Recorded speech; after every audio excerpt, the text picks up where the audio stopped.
Vamos abrir as nossas Bíblias no primeiro livro de Samuel.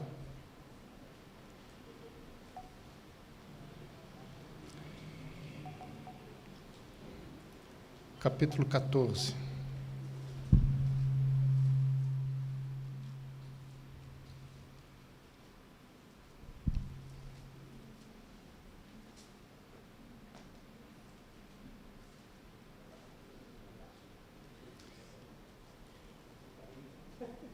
Nós vamos ler até o versículo 34.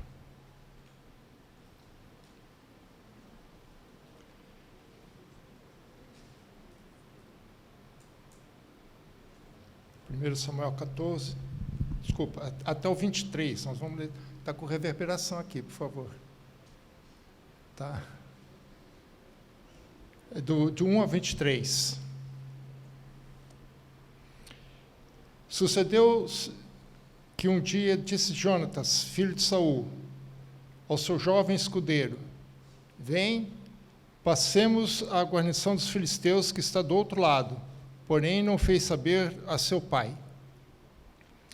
Saul se encontrava na extremidade de Gibeia, debaixo da romeira de Migron, e o povo que estava com ele era cerca de 600 homens. Aías, filho de Aitube, irmão de Icabor, filho de Finéias, filho de Eli, sacerdote do Senhor em Siló, trazia a estola sacerdotal. O povo não sabia que Jonatas tinha ido. Entre os desfiladeiros pelos quais Jonatas procurava passar a guarnição dos filisteus, deste lado havia uma penha íngreme, e do outro outra. Uma se chamava Bozez e outra Sené. Uma delas se erguia ao norte, defronte a Micmas, e a outra ao sul, defronte a Geba. Disse, pois, Jonatas ao seu escudeiro: vem, passemos a guarnição desses incircuncisos. Porventura o Senhor nos ajudará nisto, porque para o Senhor nenhum impedimento há de livrar com muitos ou com poucos. Então o seu escudeiro lhe disse: faze tudo segundo o que inclinar o teu coração. Eis-me aqui contigo, a tua disposição será a minha.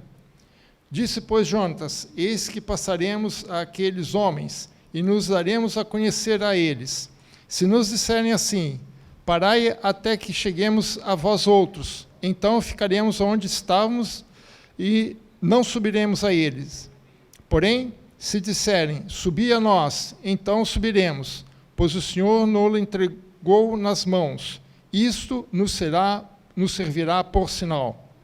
Dando-se, pois, ambos a conhecer a guarnição dos filisteus, disseram esses: eis que já os hebreus estão saindo dos buracos em que se tinha escondido. Os homens da guarnição responderam a Jonatas e ao seu escudeiro disseram: subi a nós, e nós vos daremos uma lição. Disse Jonatas ao escudeiro: sobe atrás de mim, porque o Senhor os entregou nas mãos de Israel. Então trepou Jonatas em gatinhas, e o seu escudeiro atrás, e os filisteus caíram diante de Jonatas, e o seu escudeiro os matava atrás dele. Sucedeu essa primeira derrota que Jonatas e o seu escudeiro mataram perto de 20 homens, em cerca de meia geira de terra. Houve grande espanto no arraial, no campo e em todo o povo. Também a mesma guarnição e os saqueadores tremeram, e até a terra se estremeceu, e tudo passou a ser terror de Deus.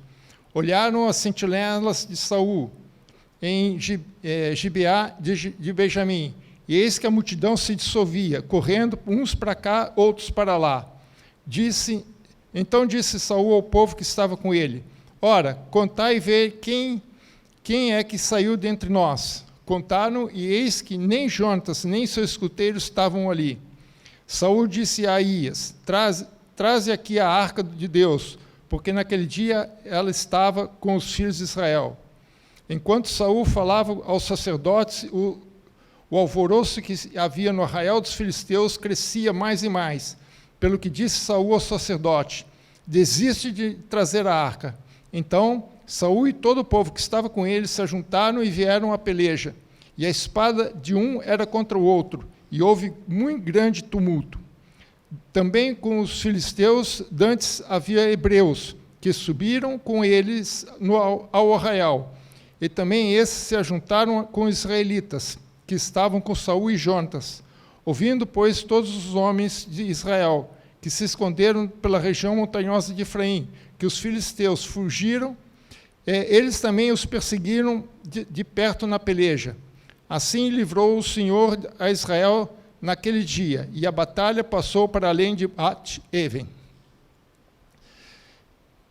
É um texto longo, mas é um texto... Dá um bom filme, viu, irmãos? Um bom filme. Falar com o Steven Spielberg, né, que ele gosta de fazer filmes desse tipo. É uma situação bastante interessante. Hoje de manhã o pastor Fernando comentou sobre Saul, as primeiras investidas de Saul, e o capítulo anterior está intimamente ligado com esse capítulo. Não dá como você tratar um sem que você tenha o outro tratado primeiramente. Eu não vou abordar 100% do que o pastor Fernando falou hoje de manhã, porque o meu objetivo é falar sobre esse capítulo 14, mas não dá para seguir pelo capítulo 14 sem antes fazermos algumas reflexões sobre a atitude de Saul. Principalmente no capítulo 14, mas, como eu disse, é impossível falar porque é uma sequência e eles estão interligados.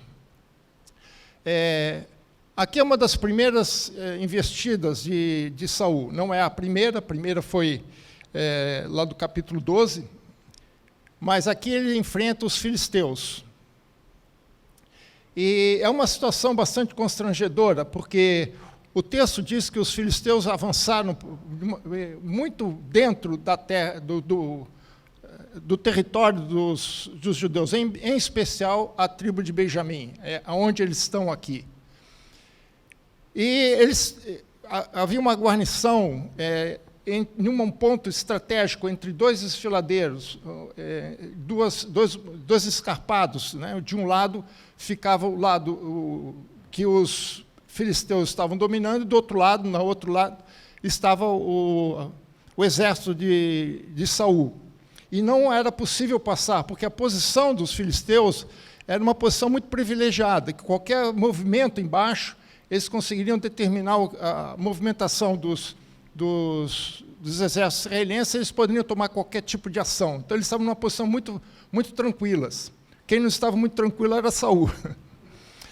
E eles usaram uma estratégia de guerra que é dividir para conquistar. Eles dividiram as suas tropas em 3 outras unidades, uma subiu ao norte, outra a oeste e outra ao sul, e foram atacando nessas 3 direções. Isso era complicado porque fazia com que, se Saul quisesse atacar ou tentar evitar esses ataques, ele também deveria dividir o seu exército. E o exército de Saul, neste momento, não era lá muito grande. E o pastor Fernando abordou hoje de manhã, mas é importante entender isso aqui. Quando Saul começou o seu exército, ele tinha cerca de 330 mil homens. Isso está lá no capítulo 11, versículo 8. Ele tinha 300 homens de Israel, mais 30 mil homens de Judá. Então, era um exército de 330 mil homens. Então, era um exército bem grande, né? Mas depois, esse número caiu para 3 mil, ou seja, caiu mais de 100 vezes. 3 mil, está no capítulo 3, versículo 2. E agora ele só conta com 600, no capítulo 14, versículo 2. Só tinha 600 homens. Veja só que interessante, como a queda do número do exército de Saul foi caindo, né? E por quê? O que aconteceu?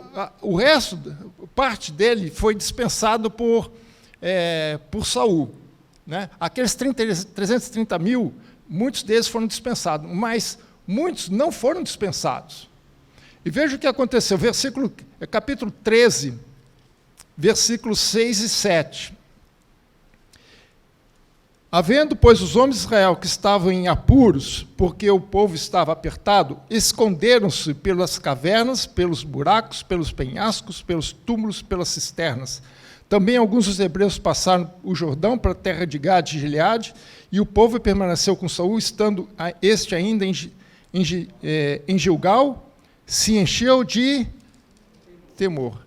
É interessante, né? Porque quando alguns momentos, algum tempo anterior, um espaço muito curto, eles procuraram Samuel pedindo um rei.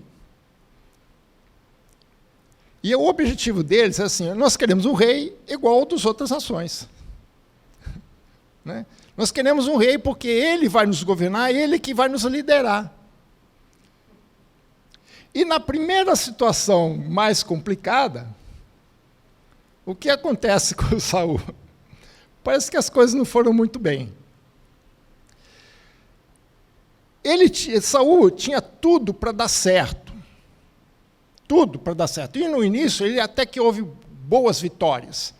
Se nós voltarmos lá para o capítulo 8, versículo 7, Deus disse assim, Samuel disse assim para ele, assim, quando esses sinais, ele deu 3 sinais para eles, né? Então, quando ele estava falando do sinal, ele terminou assim: quando esses sinais se sucederem, faze o que a ocasião te pedir, porque Deus é contigo. Ou seja, assim, Deus, a partir desses sinais, você vai ver que esses sinais vai te mostrar que, primeiro, que Deus te chamou para ser rei de Israel, e segundo, ele te capacitou para essa função. Ok? Então, quando terminar essas 3, você estará habilitado, capacitado para quê? Para liderar essa nação nas necessidades dele. E a necessidade maior, naquele momento, era se livrar dos seus inimigos. Né? Então, ele já estava capacitado, ele já estava habilitado, ele já estava ordenado por Deus a assumir a regência da nação e liderar essa nação. E, realmente, no início, parece que tudo foi muito bem. No capítulo 14, no versículo 47 e 48, vai mostrar que ele teve algum sucesso. Né? Veja o versículo 47. Tendo Saul assumido o reinado de Israel, pelejou contra todos os inimigos ao redor, contra Moabe, contra os filhos de Amon e Edom, contra os reis de Zobá e os filisteus, para que onde ele se voltava era vitorioso. Houve-se varonilmente e feriu os amalequitas e libertou Israel das mãos dos que os saqueavam. Quando nós lemos esses textos isolados, parece que a coisa está indo bem. Humanamente falando, pode ser que estava muito bem, mas ele tinha um problema sério. Ele era um homem que não tinha uma fé muito grande. Não era um homem espiritual, não era um homem que ligava muito para essas coisas das orientações de Deus. Ele era um homem que se pautava muito mais pelas circunstâncias, como eu falo no capítulo 13, versículo 12. Ele tomava as decisões em função das circunstâncias que estavam no momento. E essa é uma reação típica humana, você reagir à circunstância. O que está acontecendo? Então, a pessoa reage à situação que estava ali naquele momento. E foi o que aconteceu aqui no capítulo 13. Veja no capítulo 13, versículos 17 e 18. Os saqueadores saíram do campo dos filisteus em 3 tropas. Uma delas tomou o caminho de Ofra, a terra de Sual, outro caminho Bet-Horon, e a terceira o caminho dos cavaleiros do Vale do Zeboim, na direção do deserto. Ou seja, essas 3 unidades, uma ao norte, outra ao oeste, outra ao sul, fez com que Saul ficasse perdido. Para onde eu vou? O que eu faço agora? Né? Ele estava meio que apavorado, ele não sabia que decisão. E Deus já tinha dado, Samuel já tinha falado assim: olha, Deus é contigo. Faz o que você acha que é necessário fazer, porque Deus vai estar com você, Ele vai te orientar. Mas veja que, apesar disso, ele fica sem ação, ele não sabe tomar uma atitude correta aqui. No capítulo 14, versículo 2, ele fala que Saul se encontrava na extremidade de Gibeá, debaixo da romeira em Migron. E o povo que estava com ele era cerca de 600 homens. Ele, em vez de ir tomar o seu exército e ir contra os inimigos, seja para onde for, tomar uma estratégia, chamar o seu filho e falar assim, Jonas, você vai nessa direção, eu vou noutra, tomar alguma coisa. Não, o que ele faz? Ele fica abaixo de uma romeira.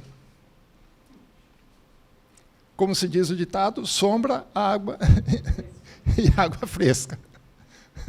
Ele estava lá tranquilo, sem saber o que fazer. Quando ele toma alguma ação, veja, em vez de ele buscar em Deus primeiro, saber o que ele devia fazer, tomar uma atitude, né, ele fica paralisado. E quando ele vai tomar uma atitude, ainda é uma atitude vacilante. Veja o versículo 18.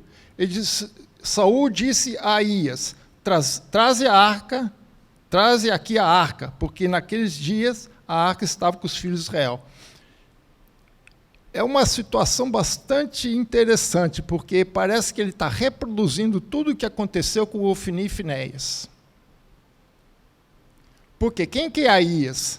Filho de Finéias, irmão de Cabode. Neto, portanto, de Eli. E foi justamente Ofni e Finéias que levaram a arca até a batalha onde o Israel tinha perdido. Eles voltaram àquela ideia de que a arca seria um talismã para eles. A cena é exatamente a mesma. A arca está presente, só não está Ofni e Finéias porque eles morreram, mas está o neto, está o filho dele. A situação mesmo. Pega a arca, vamos com a arca, vamos ver se a arca vai nos ajudar. Como se a arca tivesse algum poder, e Deus já tinha mostrado que isso não era assim. Quer dizer, mesmo numa situação que ele queria tomar uma decisão, ele tomou uma decisão baseada num histórico passado, e que ele não percebeu, ou que ele não sabia, que não deu certo. E isso levou o quê? Levou a todo aquele povo a temer. No capítulo 3, versículos 6 e 7, nós já lemos, né, que diz que, vendo, pois, os homens de Israel que estavam em apuros, esconderam-se. Por que eles estavam em apuros? Porque o rei, que eles estavam querendo que liderasse, que fosse à frente, que tomasse a liderança e ajudasse a nação nas suas batalhas, o rei está com medo. O rei não sabe o que fazer. E aí o povo faz o quê? Estavam em apuros e vão se esconder. E o povo que estava com Saul, o que fez? Teve medo. Veja, irmãos, a paralisação de alguém pode levar à paralisação de outras pessoas. Veja como é contagiante a atitude de uma pessoa. Principalmente aquele que está à frente. Principalmente aquele que é vocacionado por Deus para liderar o povo de Deus. E era uma pessoa que estava mais do que vocacionada, estava com a autoridade e com a presença do Espírito Santo para que ele tomasse atitudes, mas ele mesmo não tomava atitudes. Então, o medo dele, a indecisão dele, a falta de fé dele, uma fé tênue, uma fé que não era forte o suficiente, levou a contagiar todo o povo que estava com ele. Então, se o rei está com medo, o que você acha que vai acontecer com o povo? Se o rei está vacilante, o que você acha que vai acontecer com o povo? Principalmente um rei que eles mesmos queriam, achando que ia dar a liderança correta e as vitórias que eles estavam esperando. E no capítulo 12, a Bíblia é muito clara. Foram eles que escolheram. Foram eles que elegeram. Quando eles viram Saul na eleição, eles falaram assim, viva o rei, é esse mesmo. Alto, bonito, 2 metros de altura, forte, bonitão. É esse mesmo. Mas o problema de uma boa liderança não é a sua capacidade de realização. Mas, no caso do povo de Deus, é como é a sua relação com Deus. Porque a liderança humana é diferente da liderança espiritual. A liderança de um povo não se pode pautar simplesmente por princípios técnicos. Competência é importante? É, mas não é só isso. Portanto,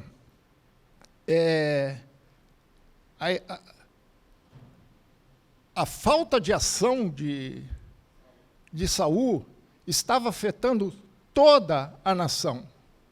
E é interessante, quando eu estava lendo esse texto, eu lembrei do discurso de Samuel, no capítulo 12, versículo 11. Há uma frase que Samuel coloca, que ele dá o exemplo de 3 juízes. Né? Ele fala de Jerubaal, Baraque e Jefté, e ele fala dele mesmo, Samuel. Mas me chamou bastante a atenção a questão de Jerubaal, Baraque e Jefté. Não sei se ele fez de propósito, eu acho que sim. Né? O que tem interessante? Jerubaal é Gideão. A história dele está lá em Juízes 6 e 7.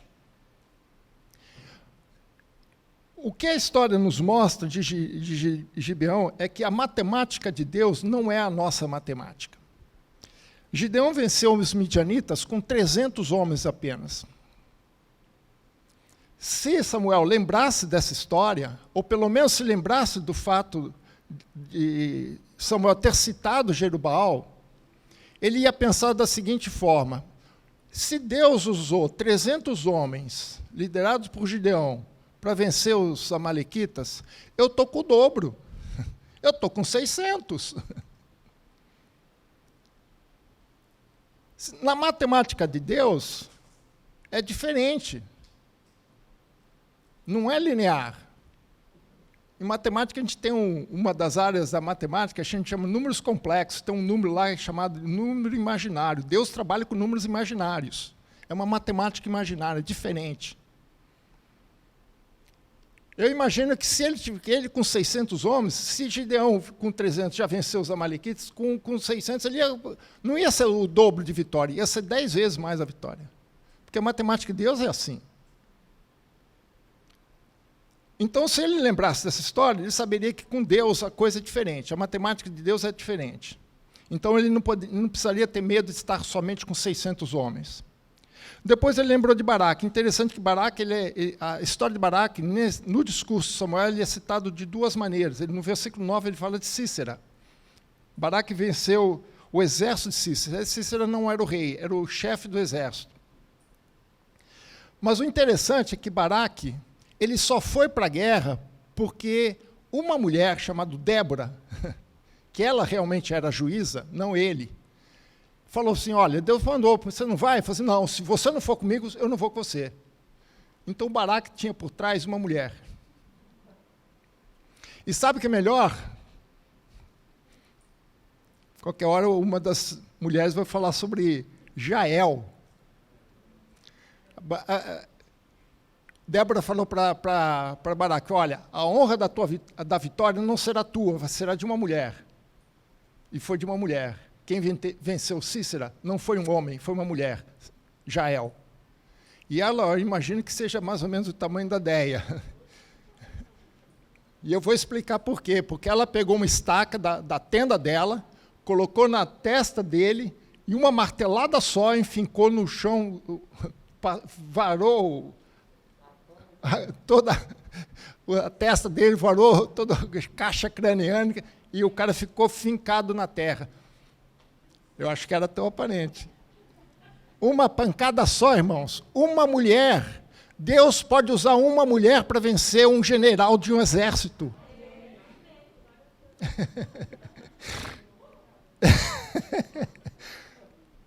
É pena que ele está com a máscara, né? Mas a gente só olha pelos olhos já vê. Mas essa é a história, irmãos.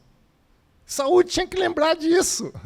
Deus usa qualquer um. Sabe o que é terceiro? Esse terceiro aqui eu vou deixar na imaginação de vocês. Jefté. Sabe quem era Jefté? Ele era filho bastardo de Gileade. Ele era um proscrito. A mãe dele era uma prostituta. Eu vou deixar na mente de vocês o que vocês quiserem. Mas ele era um bastardo, proscrito. Ele foi expulso de casa pelos seus próprios irmãos, filho de uma prostituta. Deus levantou Jefté, um bastardo, um rejeitado pela sua família, para liderar Israel em sua vitória. Olha quem Deus usa.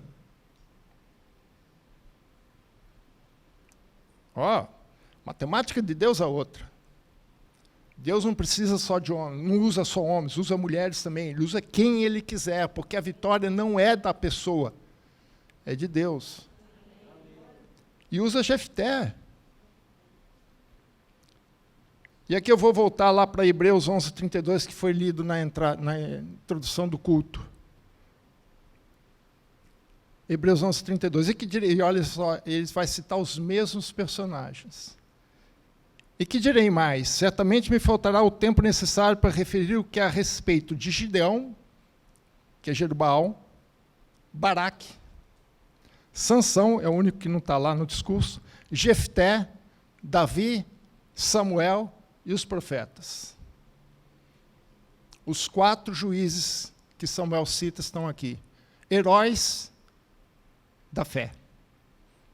Sabe o que é mais triste dessa história, irmãos? É que o nome de Saul não está aqui. O de Davi está, mas o de Saul não. É triste, né? Por quê? Porque a sua atitude vacilante, a sua fé fraca, débil, as suas atitudes impetuosas, muitas vezes temerosas, levando o povo a se acovardar também, contaminando o povo com uma atitude negativa. Ele recebeu uma sentença da parte de Deus através de Samuel, capítulo 13, versículo 14.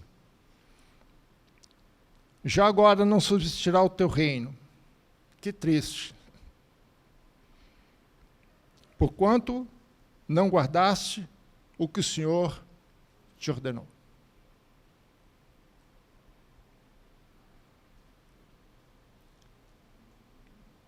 É triste ver isso, né?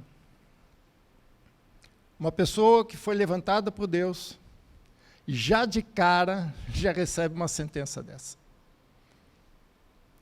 Um homem que foi cheio do Espírito Santo, capacitado e habilitado para liderar uma nação, vacila, em vez de escutar Deus, em vez de seguir pelo que Deus fala, ele segue pelas circunstâncias, toma decisões erradas. Quando ele tem que esperar, ele se precipita, ele age, e quando ele tem que agir, ele se precipita e fica parado. Que triste. Perdeu o reino. Mas o capítulo 14 não está focado, pelo menos os primeiros versículos, né, até onde nós lemos, não está focado em Saul. Mas é importante a gente entender esse quadro de Saul. Porque no capítulo 14, nós temos um outro personagem, que já apareceu no capítulo anterior, mas aqui ele vai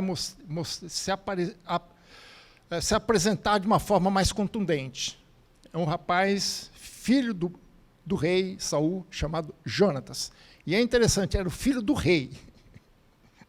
Era filho do rei.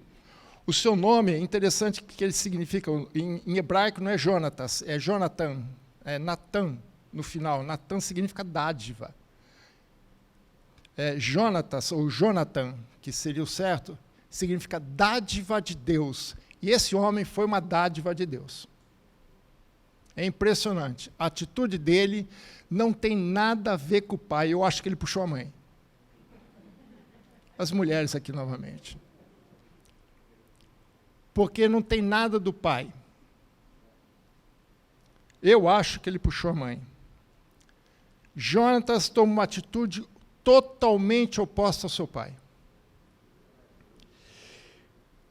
Enquanto Saul ele se pautava suas decisões nas circunstâncias, Jonatas agia por um senso de dever. Ele agia através de uma noção clara da vontade de Deus, não só para ele, mas para todo Israel. Porque é importante.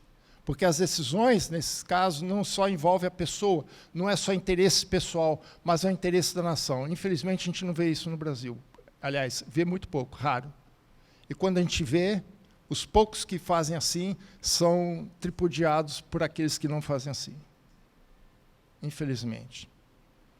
Mas Jonatas sabia, ele tinha esse senso de dever. Esse senso de dever que deveria estar em Saul, não está em Saul, está em Jonatas, presente de Deus. O que ele faz, então? Ele faz uma investida contra a guarnição dos filisteus, com 3 coisas apenas. Com uma espada, com um escudeiro e com a sua fé em Deus. Só com isso. Ninguém tinha espada no capítulo 13, versículo 22, fala que ninguém do exército, imagina um exército indo para a guerra sem espada. Eu não sei o que eles usaram, acho que é canivete, não é possível. Mas só tinha 2 espadas, uma estava com Jonatas, outra estava com Saul.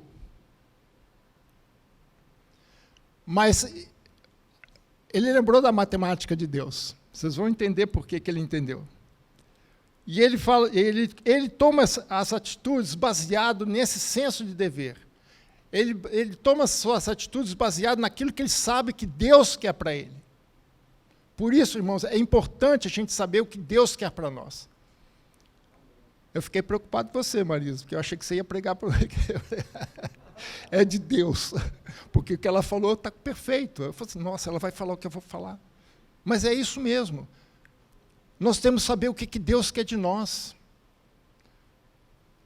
Eu aprendi com o pastor Geraldo, que foi meu professor no seminário, e trabalhei mais de 16 anos com ele, como professor do seminário. Uma vez, conversando, ele falou assim, olha,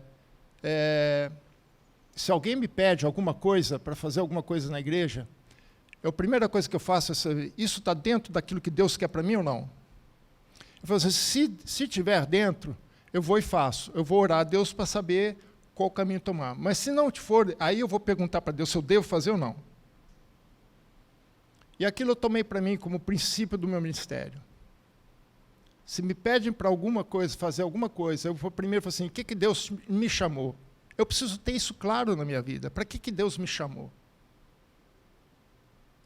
Se estiver dentro daquilo que Deus me chamou, eu vou fazer, porque eu já sei que é da vontade de Deus. Eu não preciso perguntar para ele.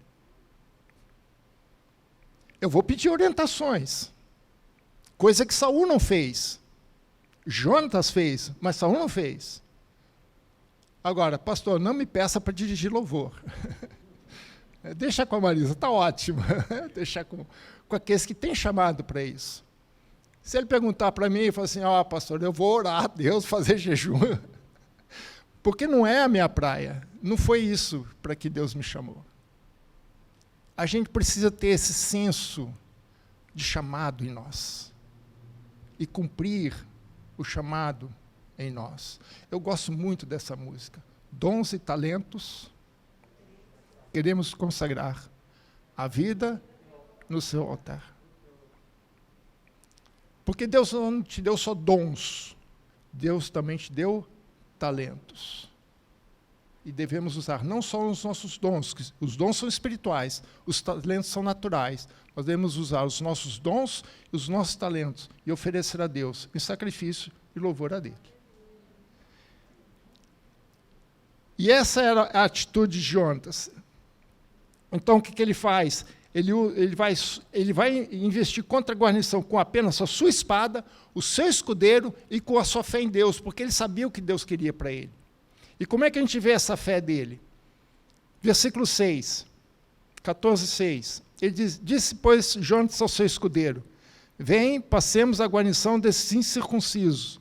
Porventura o Senhor nos ajudará nisso, porque para o Senhor nenhum impedimento há de livrar com muitos ou com poucos. Olha que texto maravilhoso, irmãos. Olha que atitude de fé. Primeiro ele chama o cara de incircunciso.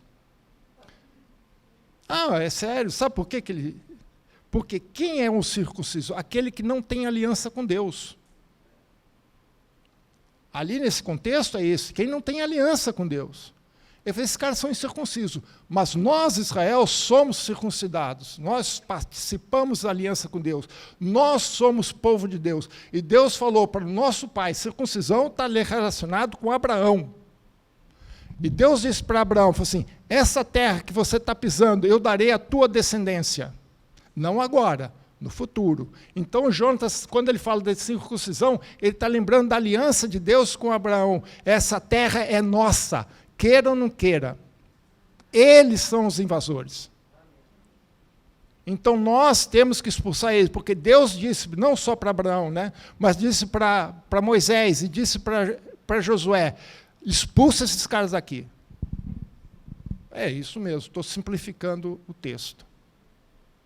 E com Abraão ele falou assim, olha, e eles vão enfrentar 7 povos mais fortes e poderosos que você. E é interessante, eu gosto muito de estudar a história de Israel, né? Não só a antiga, mas a recente.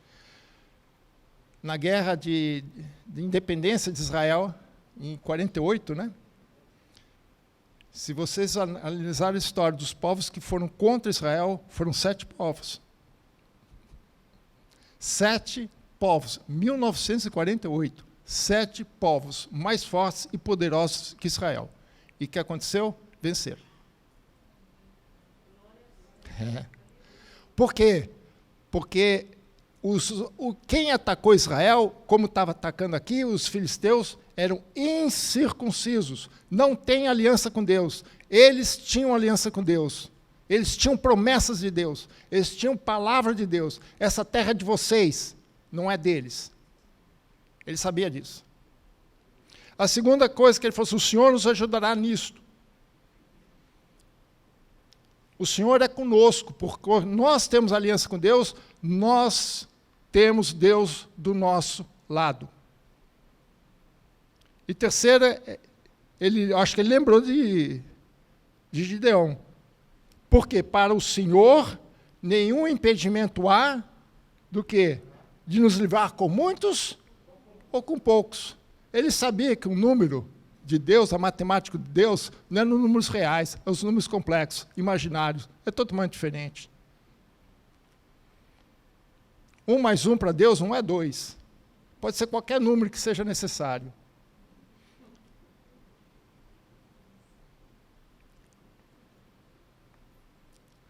Mas veja só, no versículo 9 e 10, ele pede um sinal para Deus.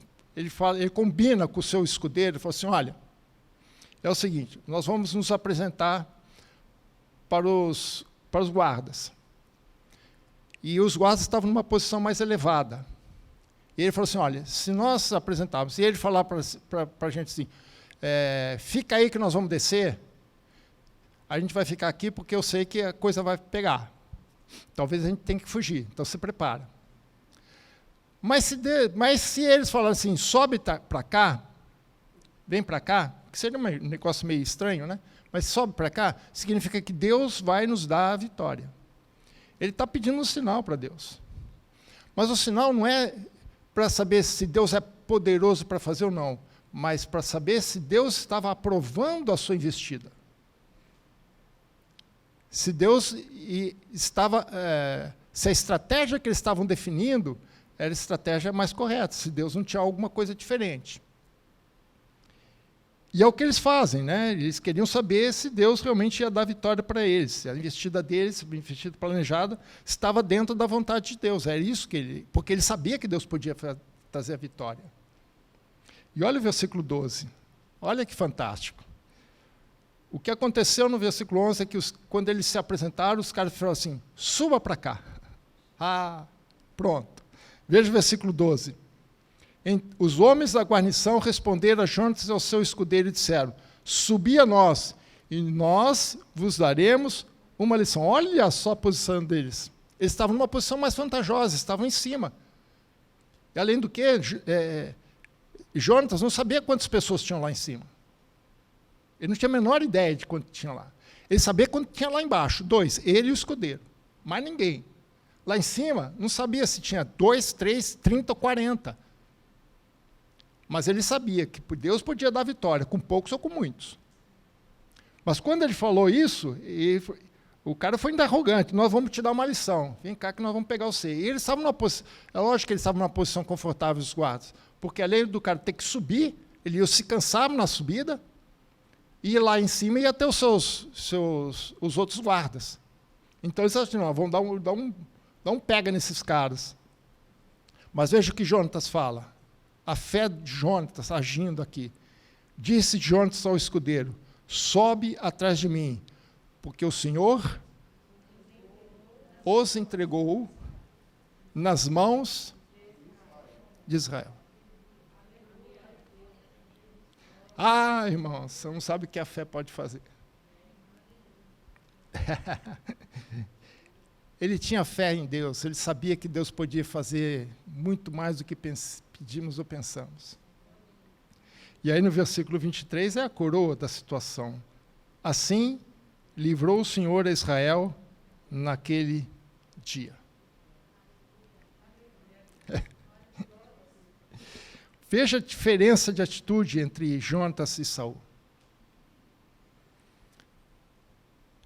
Enquanto Saul estava lá oscilante, vacilante, não sabendo o que fazer, parado debaixo de uma romeira, tomando água de coco, uma sombra, esperando para ver o que ia acontecer.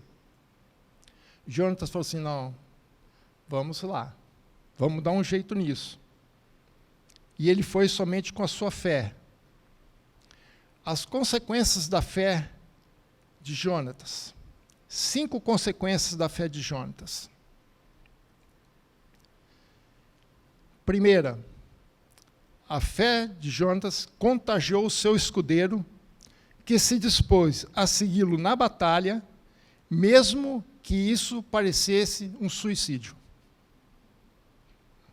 Pensa um pouco, irmãos. Imagina você está indo na batalha lá, o teu comandante lá fala assim, vem comigo, vamos atacar esses caras. Ele pode pensar, você está louco, chefe. Nós só estamos em 2, só temos uma arma, uma espada. A gente não sabe quantas pessoas estão lá em cima. Você quer ir? Vai você. Eu tenho esposa e filhos, eu tenho gente para cuidar em casa, meu caro. Você até é doido. Mas a fé dele contagiou aquele escudeiro. Veja o que o escudeiro fala, 2 situações. Versículo 7. Eu me lembrei, quando eu li esse texto aqui, eu me lembrei de Ruth. Ele fala assim, então o seu escudeiro lhe disse, faze tudo segundo inclinar o teu coração. Eis-me aqui contigo, e a tua disposição será minha. Num jargão bem popular aqui, bem dos nossos adolescentes do Renove. Estou contigo e não abro, vai em frente.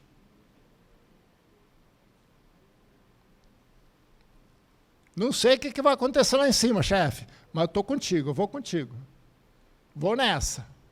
Se você está confiando, eu vou confiar também. Olha só de atitude. E tudo parecia, humanamente falando, parecia uma arapuca. Mas veja só o versículo 13. Eu não gosto muito da tradução aqui, embora esteja correta, mas eu não gosto da maneira com que foi. Ele trepou o Jonatas de gatinhas. Né? O texto, ele escalou, né? Na verdade ele escalou, ele não tinha como subir a pé, assim, ele teve que escalar com a mão e com os pés, né? Como uma escalada. Né? E o seu escudeiro atrás. Onde Jonatas ia, o escudeiro ia atrás. Tudo que seu mestre mandar, faremos todos. E ele fez. Jonatas na frente e ele atrás, confiando em Jonatas, na fé de Jonatas. A fé de Jonatas contagiou ele. E mais, e os filisteus caíram diante de Jonatas, e os seus escudeiros matavam atrás dele.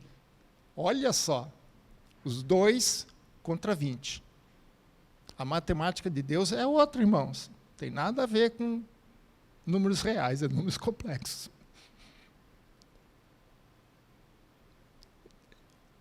Então a fé de Jonatas contagiou aquele escudeiro. Apesar de todas as circunstâncias se mostrarem contrárias à lógica humana, ele confiou em Jonatas, porque Jonatas tinha fé em Deus. Ele falou assim, eu vou nessa fé. Segundo, Consequência disso, ele venceu a guarnição dos filisteus somente com a sua espada e seu escudeiro. Versículo 14. Sucedeu essa primeira derrota, em que Jonatas e seu escudeiro mataram perto de 20 homens, em cerca de meia geira de terra. Meia geira de terra é mais ou menos, imagina um raio, um círculo, né? Uma circunferência de raio de 20 metros de raio. 20 metros faz uma circunferência, é mais ou menos essa área. Ou um quadrado de 25 por 50, mais ou menos isso, 20 metros de raio. Só os dois, uma espada, venceu quase 20 homens. Se ele não tivesse confiado em Deus, se ele não tivesse essa fé, ele não teria subido lá. Ele talvez estaria lá comendo romã junto com o pai dele. E aquele impasse ia continuar. E, enquanto isso, as tropas dos filisteus iam arrasar a terra de Israel. Essa vitória foi importante, porque, como aquela unidade controlava a passagem daquele desfiladeiro, com a queda daquela unidade, o desfiladeiro ficou absolutamente livre para a passagem do exército de Israel. Porque se eles passassem com o exército lá em cima, eles poderiam ser atacados por cima. Os filisteus estavam em posição de segurança, os Israel não estariam. Então, como aquela unidade caiu, Israel pôde passar livre. A passagem ficou aberta para eles. A vitória ficou na mão deles. É interessante que a fé de Jonas também contagiou o seu pai, terceiro, né? Versículo 20. Contagiou o seu escudeiro, com o escudeiro ele venceu quase 20 homens. E terceiro, a fé de Jonas contagiou Saul. Versículo 20. E Saul e todo o povo que estava com ele se juntaram e vieram a peleja. Agora ele vai, né? Agora é fácil. E a espada de um era com o outro e houve grande tumulto. Mas ele só conseguiu isso porque o seu filho foi.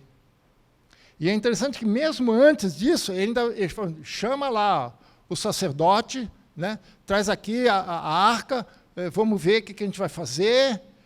Aí quando ele viu que a coisa estava pegando fogo, a coisa estava crescendo, ele falou assim, esquece a arca, vamos embora. Aí ele se animou. Aí ele foi com seus 600 homens. Então a própria fé de Jonatas contagiou também Saul. Tirou Saul da sua inanição. Fez com que Saul tomasse uma atitude e fosse também à batalha. Quarto, ele contagiou também os demais israelitas. Veja o versículo 22. Ouvindo, pois, todos os homens de Israel que se esconderam, lembra do capítulo anterior que o pessoal fugiu por conta de Saul? Agora o que eles fazem? Aqueles homens que se esconderam na região montanhosa de Efraim, que os filisteus fugiram, eles também os perseguiram de perto na peleja. Até aqueles que se acovardaram, que estavam com medo, estavam com receio do que pudesse acontecer com eles, agora eles tomam coragem. Baseado em quê? Na fé de Jonatas. E assim, todo o povo que estava escondido também vai para a guerra. Agora o número de exércitos começa a subir. Já não é mais 600. E quinta consequência, a sua fé foi reconhecida por todo o povo. O povo reconheceu que aquela vitória não fora de Saul, fora de Jonatas. Capítulo 14, versículo 45. Porém o povo disse a Saul, morrerá Jonatas, que efetuou tamanha salvação em Israel? É que eu não estou comentando a segunda parte do capítulo. Só estou pegando esse versículo, porque o próprio povo reconhece que quem livrou Israel não foi Saul, foi Jonatas. Jonatas, que efetuou tamanha salvação em Israel. Tal não se suceda. Tão certo como vive o Senhor, não há de cair no chão um só cabelo da sua cabeça. Pois foi com Deus que ele fez isso hoje. Isso é reconhecimento de fé de Jonatas. Ele sabia que ele não fez por sua própria força. Era impossível, irmãos. Duas pessoas, só um armado, enfrentar uma guarnição de quase 20 homens, armados, preparados, numa posição estratégica, de segurança. Tinha tudo para dar errado para Jonatas. Mas Jonatas estava contando com uma coisa que os outros não contavam: a fé em Deus. E essa fé contagiou o seu escudeiro, e essa fé fez com que os dois enfrentassem aquela guarnição, e essa fé fez com que eles trouxessem uma vitória ali em cima, abrisse espaço, e essa fé fez com que Saul saísse do seu lugar, e todo o povo voltasse para a guerra. E por conta disso, eles venceram os filisteus. Por causa da fé de um homem, que contagiou toda uma nação.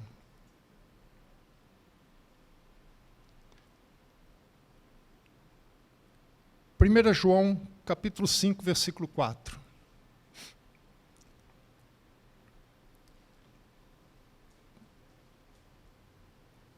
Primeira João, capítulo 5, versículo 4. Porque todo o que é nascido de Deus vence o mundo. E essa é a vitória que vence o mundo, a vossa fé. Ninguém tem nenhum tipo de vitória se não tiver fé em Deus. As nossas vitórias são baseadas na nossa fé em Deus. É por isso que Hebreus capítulo 11 faz aquele histórico, aquele currículo, a ponto do autor dizer, olha, falta tempo e espaço aqui para falar de quantos homens que com a sua fé transformaram o mundo.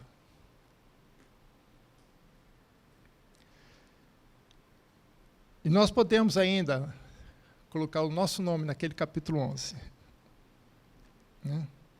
O que Deus precisa, tudo que Deus precisa para operar um milagre aqui na terra, é uma pessoa que tem uma fé contagiante como a de Jonatas. Só isso que ele precisa.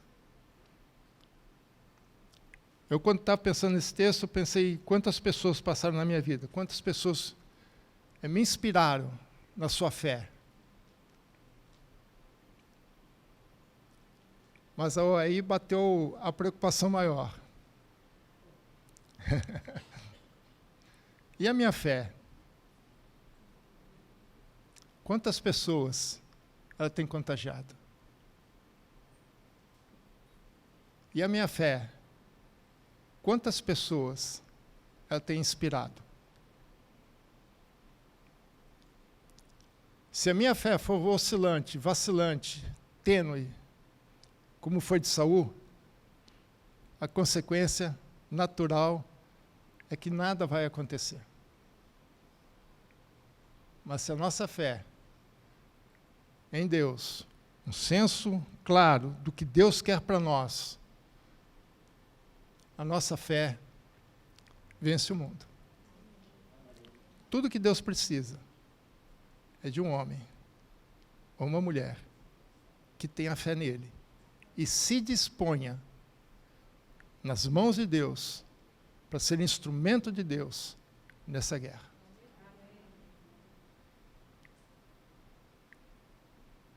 Como diz a música, acha em mim não apenas um adorador, mas um instrumento de Deus nessa guerra. Que Deus ache em nós fé suficiente para transformar o mundo. Amém? Esse é Jonatas. Às vezes você pode estar perguntando assim, então por que Deus não escolheu Jonatas em vez de Saul, né? É simples, irmãos. Porque quem escolheu Saul foi os homens. Mas Jonatas, é presente de Deus. Que você também seja um presente de Deus. Amém? Deus abençoe.